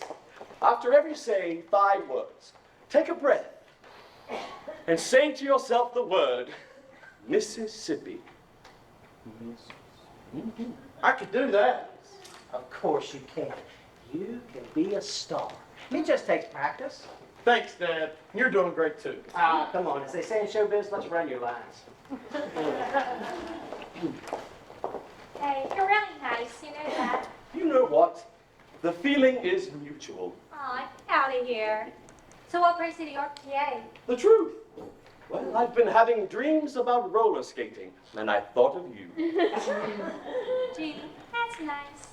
How is the play coming? It's coming great, but the thing is, I'm playing somebody of the opposite sex. His name is Sebastian. He's Meg's twin brother, which is nuts, me as a guy. But I thought of an angle. See, I'm gonna play him as a real tough guy. I do this great Marlon Brando imitation, but I won't tell Maxine till later. I'll just surprise her. That is such a good idea. So how did you know Maxine and Stephanie? Me? Oh, what did Nick tell you? Well, they practically raised me. No kidding. I can still remember Stephanie singing me to sleep every night. But I thought she was deaf and dumb until recently. She used a tape recorder and moved her lips. Are you putting me on? Get out of here. Give us a hug. Me, a hug. Give me a hug. Oh, hello, my darling. Forgive me. thank you, Leo. Take your time. I was counting for props with the Royal Seal, the York County Merchant. Oh, Jack, my dear boy. Well, Maxine, it is so good to see you. Oh, let me take a look at you. Oh, you put on weight. You're getting enormously fat. Well, you look marvelous. You did always have that big, raw-boned, mannish look. Oh, sweet, thank you very much. Now, why don't you do me a favor and go find Stephanie, and I need her for rehearsal. Tell her to get in a costume. Costume now? Oh, yes. Right now, before anyone gets hurt. Oh, all right. All right, everyone, why don't you just take a minute to chat amongst yourselves while I compose myself.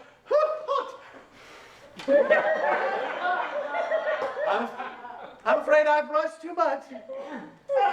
Oh, so, my dear, how are things coming along? Is everything bright-eyed and bushy-tailed? Well, it's coming, I guess, but not the way I'd hoped. Oh, is something the matter? Well, not really.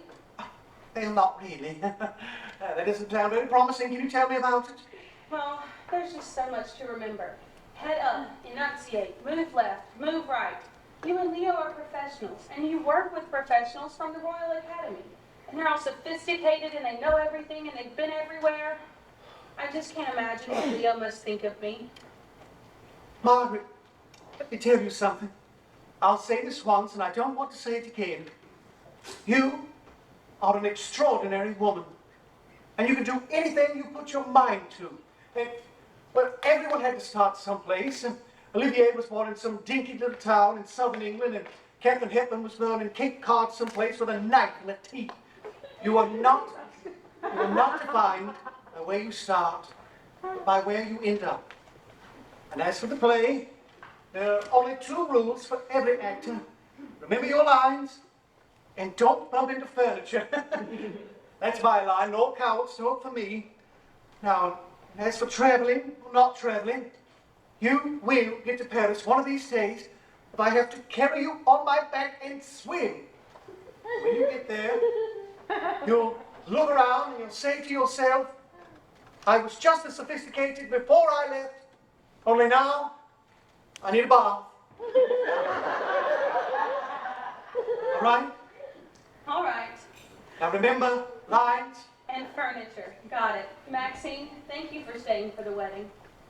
My dear, I think of nothing else. Well, are you happy now? Oh, Stephanie, you look as ridiculous, as charming as I hoped you would. Now, everyone, line up, let's go. Line up, please. I want to see all of my cast together. Now, I want each of you to recite your favorite line from the play in character, reaching way down deep in order to give me the finest performance of which you are capable. So, two. What a plague means my niece, to take the death of her brother thus. Ha ha! I'm sure care's an enemy to life. Ha ha! Ho ho! Ha ha! Rollicking!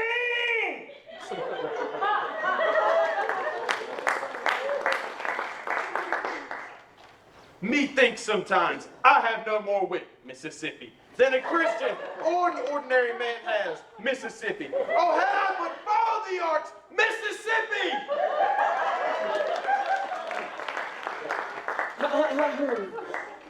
By the roses of the spring, by maidenhood, honor, truth, and everything, I love thee so in spite of all thy pride.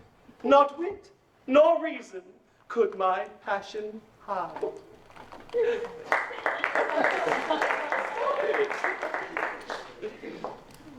As I am man, my state is desperate for my master's love. As I am woman, now alas the day, what thriftless sighs shall poor Olivia breathe?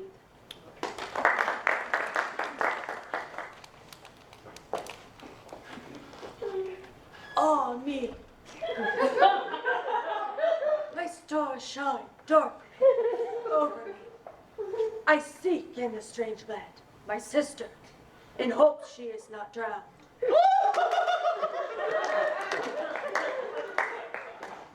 Well, there you have it. Each performance better than the next. Now, just a few days' time, this room will be transformed into a fairyland, and we, the actors in this comedy called life, will present a 1 in a million performance of Twelfth Night. And all I have to say is, may God be with us!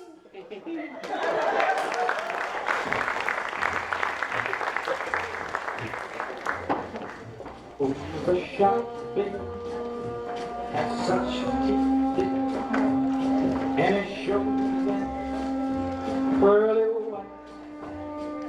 Just a jackknife has old Mary Heath,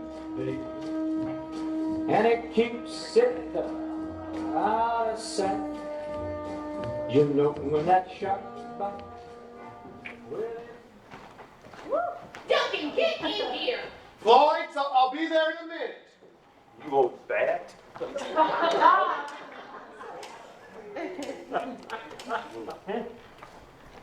Oh, good, Inspector Ballard. It's Reverend Woolley again. I'm sorry to bother. Yes, I know it's 7:30, but you've not returned any of my messages.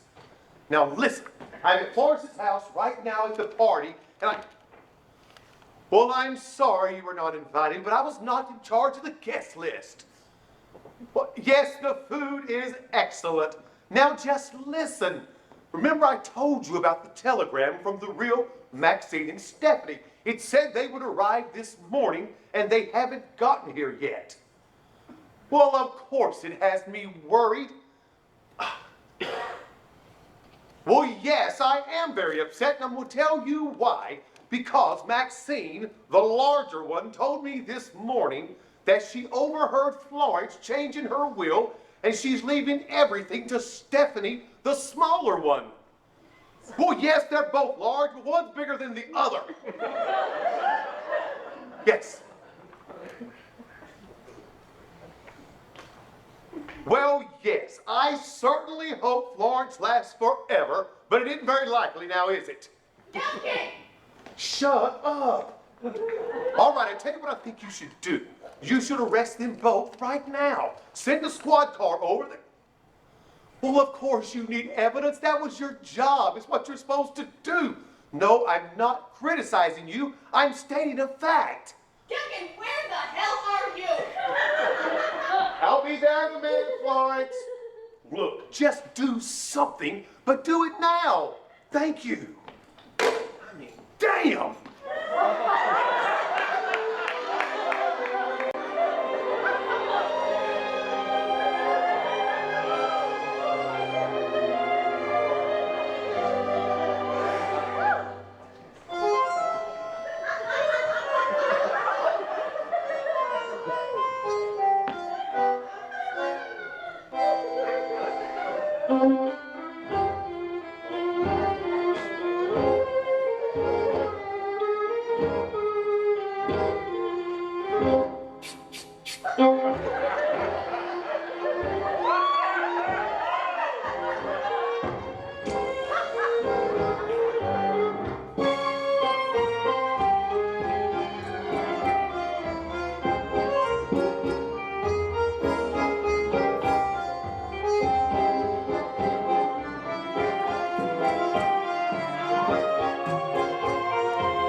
Oh, this is going to be such a good party. I can tell already. And wait till you see the play tonight. You'll go insane. Well, that's something to look forward to. You know, I just got to say, it's really nice of you to do all of this for Meg. Next time someone tells me you're nothing but a nasty old bat, I'm going to say, oh yeah? You want me to know the half of it. Thank you.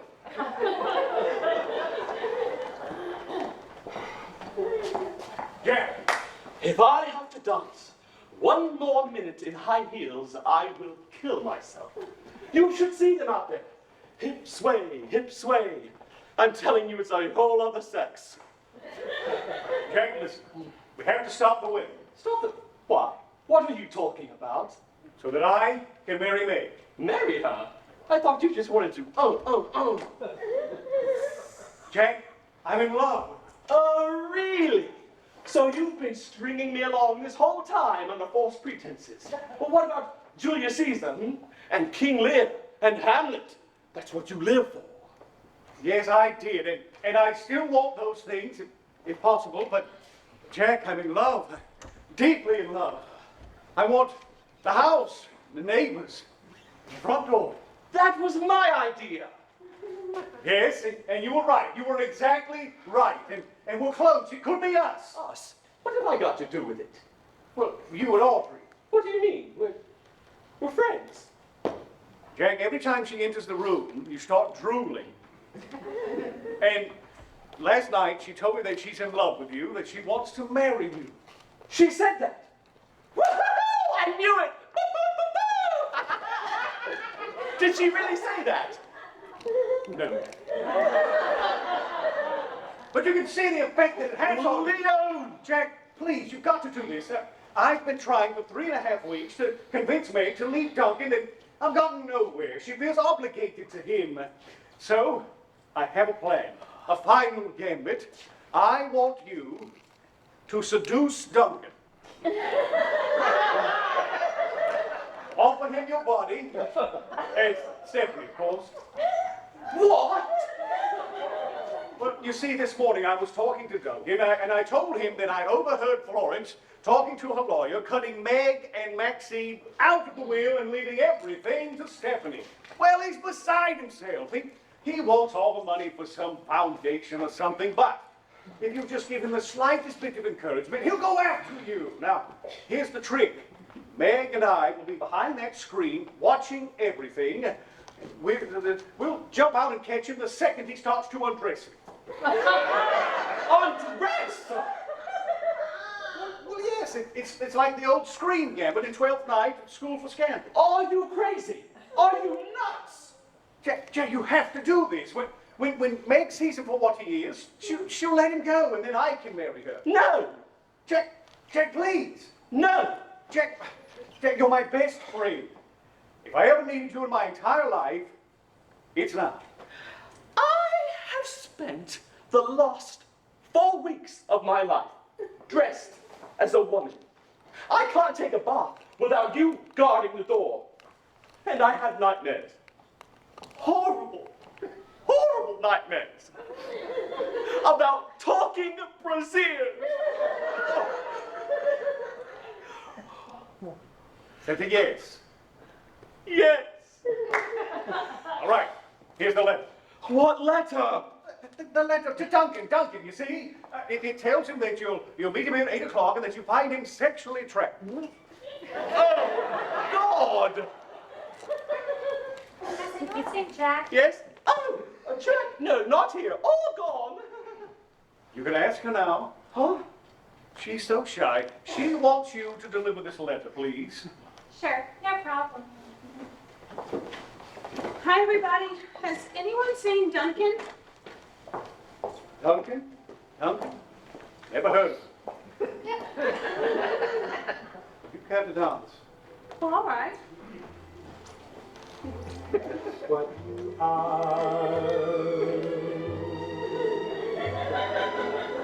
unforgettable, though near or far, like like a song of love that clings to me. How the thought of you does things to me. Never before has someone been more unforgettable.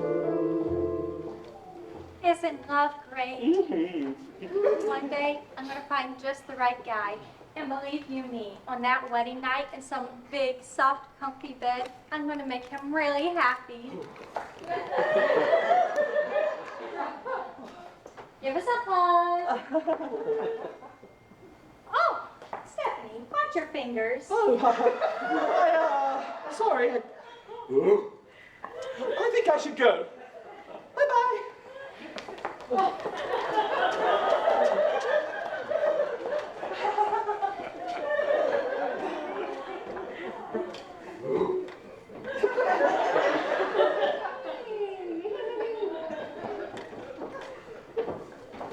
Gee, what a nice girl. Oh, darn, would you look at this envelope? I was supposed to deliver it, and now I can't read it. Let's see. Starts with a D. D-U. Or is that an O? Who do I know that starts with a D? Oh, no. Hey, Doc. Wait. Doc? Doctor. Doc, this envelope is for you. See you later. From Stephanie? For me? That's odd. My dear friend, you are a healer of souls. You're a man of compassion to those in your care. You are my sunshine, my only sunshine. You make me happy when skies are gray. As the song says, I adore you. What? As you know, I am now an heiress. But please don't let my millions stand in your way. I never felt religious until I met you, but now I want to play bingo. Woman's an animal. A very large animal. Take me, ravish me. Meet me tonight in the living room at 8 o'clock. 10 minutes. Your loving and devoted Stephanie. P.S. Don't take no for an answer. She's been playing hard to get. I should have known from the first time we met. She just looked at me and never said a word. Of course, she was deaf and dumb at the time, but still. She had those bedroom eyes, those droopy, sensuous, astigmatic. I shall return.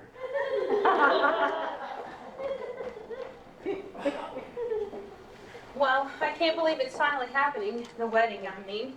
I guess it seemed so far away, but last night as I was lying there in bed, my throat got tight and my heart started... No!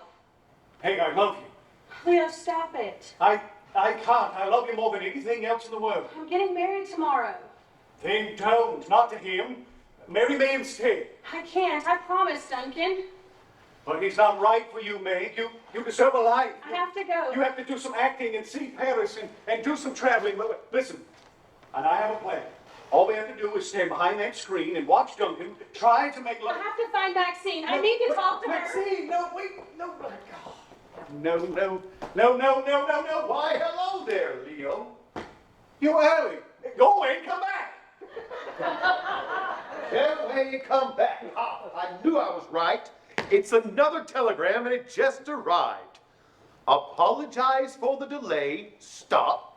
General strike at fault. Stop. Will arrive at 8:15 tonight. Stop. Maxine and Stephanie. Oh, justice is sweet, saith the Lord. Hallelujah. Yes. Hello, big boy.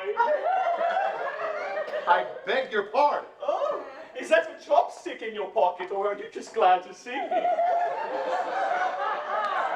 Are you speaking to me? Oh, yes. Well, don't bother. Oh, fine, fine. No words, just action. Is that your game? Well, go ahead, mister. I'm ready for you.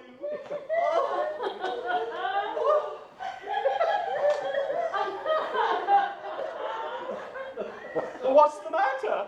The matter? Oh, nothing's the matter for me, no. But it is for you. I have a big surprise. Oh, God, here it comes. In fact, I have 2 surprises. You have 2 of them. That's right, and they both have long flowing hair. Have you thought about surgery? Don't change the subject. Oh, all right, go on. Oh, you want to see it, eh? All right, you give me a second. I'll get it out. Daggone, I can't find it now. Can't find it. Give me a second, And you call please. this a big surprise? Here it is. I found it there. Do you see it? No. You're not looking. I can't. Well, at least read the signature. It's signed. Of course it's signed. How else would you know where it came from? It's him. It has to be him. Here, keep this as a souvenir. A souvenir?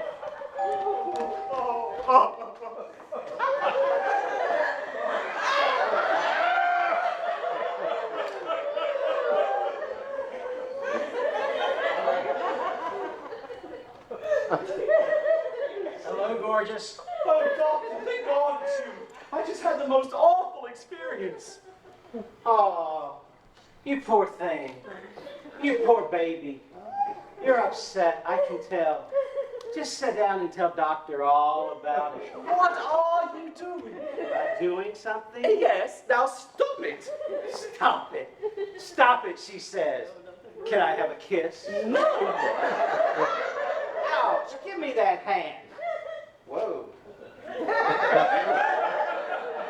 You have such interesting hands. For the record, I do electrolysis. Get that back. It's personal property. Who said don't take no for an answer? I have no idea. I am your sunshine, your only sunshine. I think you've had too much punch. I want to play bingo. You do? You can't deny it. You feel just as I do. It was all there in your letter. My letter? Take me. Ravish me. Oh no, the screen. There's no one behind the screen. Good idea. We can go back there. No! Stephanie, darling, I'm on my knees. Marry me. Oh, God. I can't believe you want to break up. I'm sorry, It's Claire. that Jack guy, isn't it? Oh, I'm gonna punch him so Leave hard. him alone. I can have other girls, you know. If I was to marry Stephanie, and look at her. Look at her. She's beautiful. Maybe I should marry her. You know, I really don't think...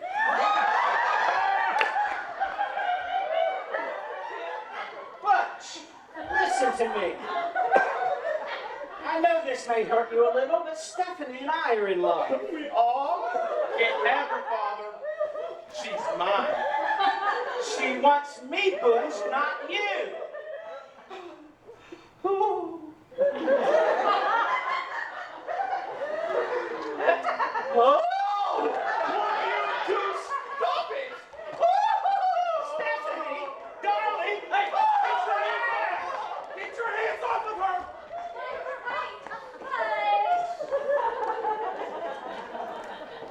Maxine, It's something the matter. I need to talk to you. I need your advice. All right, now calm down and start at the beginning. And whatever it is, follow your heart. It's always the way. All right, it's about Leo. Tonight on the dance floor, he kissed me, and when he did, something totally unexpected happened inside me. And I realized when he kissed me, oh, I don't know how to say this. Try. I'm sure it's wrong. Margaret, tell me. I can't. Margaret, tell me now. Well, tonight, when he kissed me, I was thinking about you.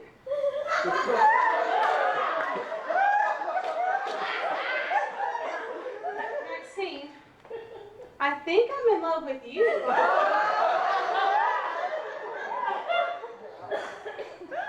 No, you're not. I think I am. No, you are just confused. Leo and I are similar in some ways.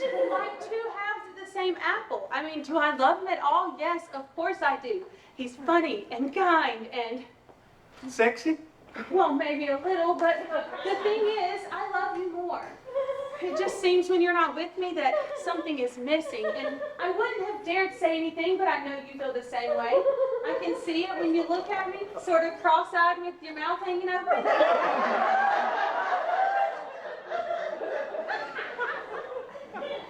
That's just me.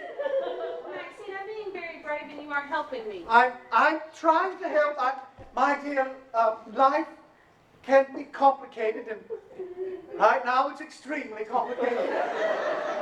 For reasons that have nothing to do with you. You don't love me, do you? Oh, but of course I love you. But not in the same way. Not exactly. Oh, Maxine, I shouldn't have said anything. I'll just marry Duncan tomorrow. No, please I'll don't. never mention it again. Mention it, please. I'm so sorry. Wait, no. Where the hell were you? You were there behind the screen, and I was attacked. By Duncan? No, by Dr. Lust, monster of medicine. He thought the telegram was for him. Why? I don't know. Duncan must have thought I was insane. Did he try anything? No, he just put a telegram in my hand. Maybe for a minister, that's foreplay. Telegram? What telegram? What did it say? I don't know, I didn't read it. Well, do you still have it? Yes, it is. So what? Apologize for the delay. Stop. General strike at fault. Stop. We'll arrive at 8:15 tonight. Stop. Maxine and Stephanie. Ah! 8:15? That's in like 5 minutes. What do we do? We get the hell out of here. Wait a minute. I can't leave Meg. Forget Meg. We're about to be arrested as women. They'll put us in a female prison with female truck drivers wearing tight t-shirts and tattoos. Well, maybe that's not so bad. Wait a minute. If we're men, we're in the clear. What do you mean? Well, when the girls arrive, everyone will be looking for the first, Maxine and Stephanie. So we've got to change back into Jack and Leo again. Good idea. Florence, don't ask any questions. Duncan!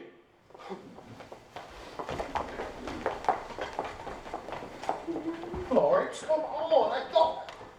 Quit triangulating. Like this. Well, dang, I thought I saw them in here. What are you doing? All right, listen. The women you know as Maxine and Stephanie are both frauds. The real ones arrived tonight. How do you know? A telegram just arrived. There was one before that. Well, let me see I them. don't have them right now. Please. It's the truth, Florence. Florence, extend. It has to be. Come on. It's got to be. Oh, dear God in heaven, it's incredible. Just look at us. Two grown men dressed as women. I'm wearing a dress, for God's sake, and a petticoat with lace knickers. They have little flowers on them. I think they're peonies. Oh, if my mother ever saw me like this, I would kill myself.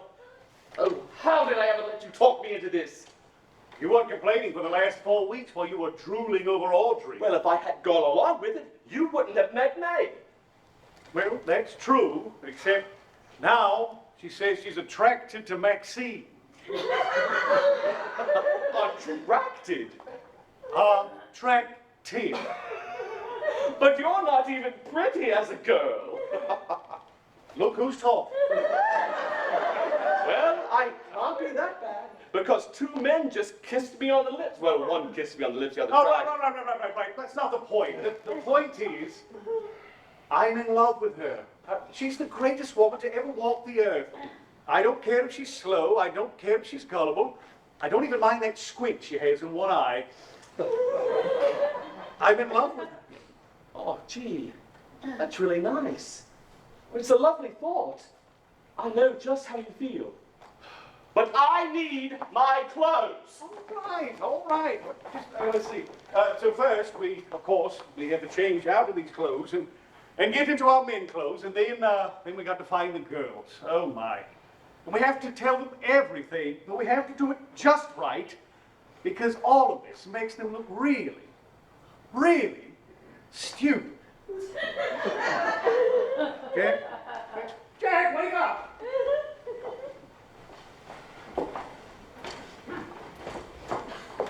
I'll kill him. I'm going to kill him. Well, I think we should kill all four of them. I get it. But you know, when I think about all they've gone through just to spend time with us, I'm incredulous. That means Shut up. right. I'll shut up now. I can't believe I shared a bedroom with him for 4 weeks. Oh, God. He saw me in my curlers. Revenge. I want revenge. Yeah, me too.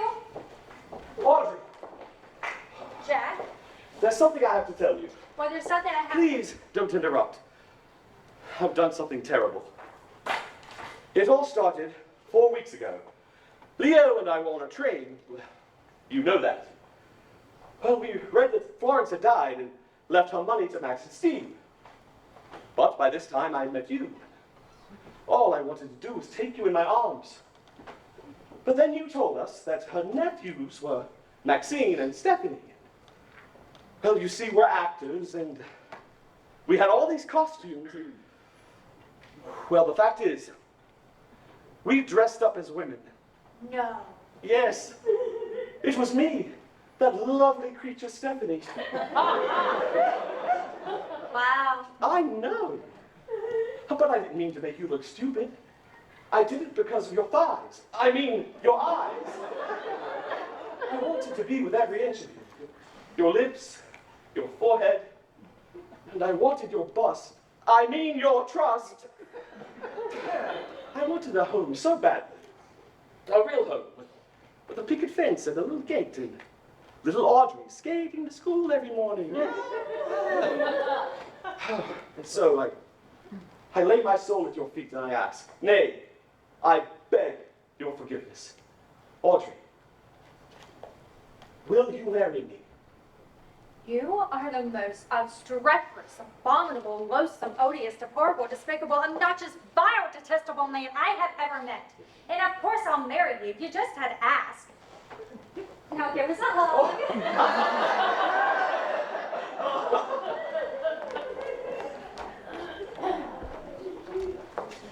May, Leo, I need to talk to you. well, I have something to tell you too. Let me go first. It's important. After I left you on the dance floor, I went to find Maxine, and I said some silly things, but now that I've had a chance to think, she told me to follow my heart, and I know what she meant. So I'm marrying Duncan tomorrow morning. Huh?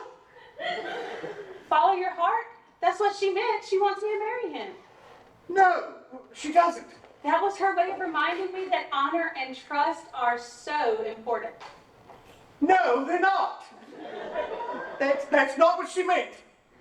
Leo, thank you for everything. Goodbye. No, wait, look. What if I find Maxine and she can tell you exactly what she thinks? I know what she thinks. No, you don't. No, you just think you do. Just one more chance. Just let her talk to you. All right. I'll give her 1 minute to come in here and tell me what she thinks. And if she isn't here by then, I'm marrying Duncan tomorrow morning.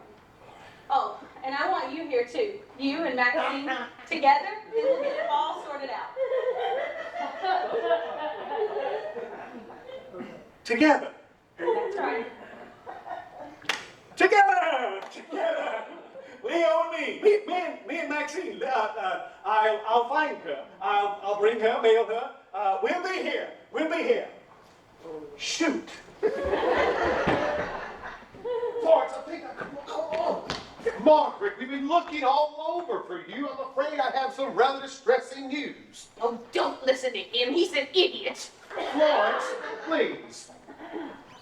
Margaret, I now have conclusive proof that the two women who've been here for the past 4 weeks posing as Maxine and Stephanie are not your cousins. I know that, Duncan. You do? How? It doesn't matter.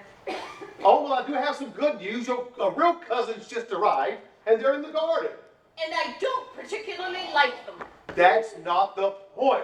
Man, listen, I've spoken with them, and they've agreed to take 100,000 each and go back to England. We'll have the rest for the foundation. Now, as soon as the police arrive, this will all be over. The police? What for? To arrest Maxine and Stephanie, of course, the supposed ones. I told him not to do it. Florence, they have deceived you. But I like them, Duncan. I am sorry, but they've broken the law. They've made a complete mockery of your household and should not be rewarded for their theatrical behavior. You see, it's so typical of actors. It's always me, look at me. Good. Now all I have to do is find them and hand them over. Wait, I saw one of them in the front yard just now. Well, which one? Maxine, Stephanie, they were both there. Both of them. I'll be right back.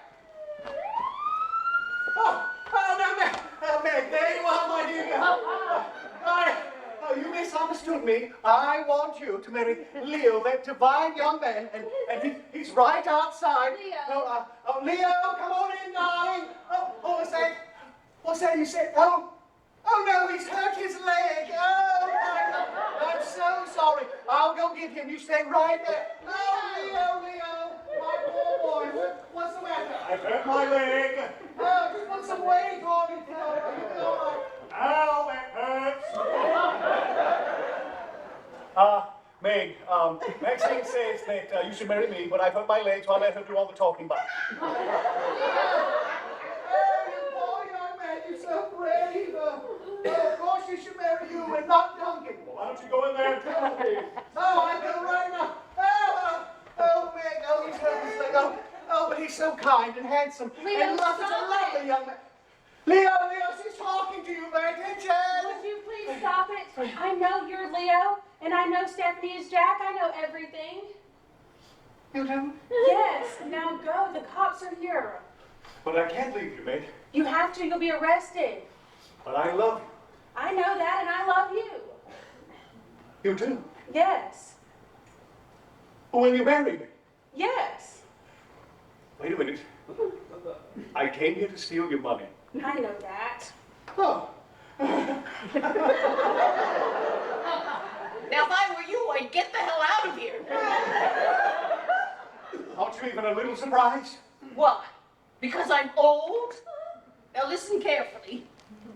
Old, smart, young, nitwits. Now go. Right. Aha! I got you! Duncan, my old friend, oh, how wonderful it is to see you. The friends thou hast. Grapple them to thy soul with hoops of steel. Well, how very appropriate, because you're under arrest. What's going on here? Duncan, let Maxine go. I will not. She's a fraud. But what if she's the real one and the ones outside aren't genuine? Margaret, please. You admitted not 5 minutes ago she's a fraud. Now, you may like this creature, but your real cousins are in the garden waiting for you. Leave me alone. Get your hands off of me. Stop it. Get away from me. Did you hear me? Grab him. Get him. Quiet down. Oh my gosh, the most incredible thing just happened. I was out there talking to these two women, and they tell me their names are Maxine and Stephanie. My jaw, it hits the floor, you know? And then out of the blue, two policemen show up. And then whammo, they take one look at the women and go, Trixie McCall, Bola Shaper, hands up. The girls make a run for it, and the police knock them down. Turns out the girls are well-known crooks. They send in a telegram and pretended to be your nieces, just to get your money. Can you imagine? Oh, this wicked, wicked world! Oh, no. I believe you owe Maxine an apology. Oh, no, please, don't. We all make mistakes. Reverend Woolley here was just a little confused. And aren't we all, sometimes? Yes, we are. Yeah, tell me about it. Hey, Jack. Audrey! Perhaps it's our turn. Margaret! Oh, stop it. We should tell him. Tell him what? Margaret and I are getting married.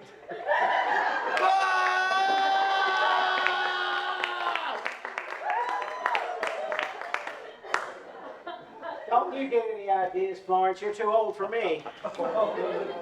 Florence! Florence!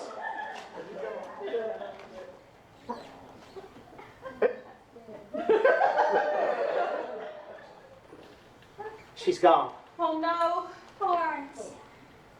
You are the worst! You're alive! Oh my gosh, it's time for the show. Act 1 places, everyone. Act 1 places. Now, what was all that about me being just a little sexy? Well, I was just teasing because I knew it was you all along. You did not. I did because... Would you two stop it? We have a show to put on. I'm ready. Me too. I'm ready. Ready? Ready? Ready! Ready? Well, ladies and gentlemen, the curtain is going up, and the play begins.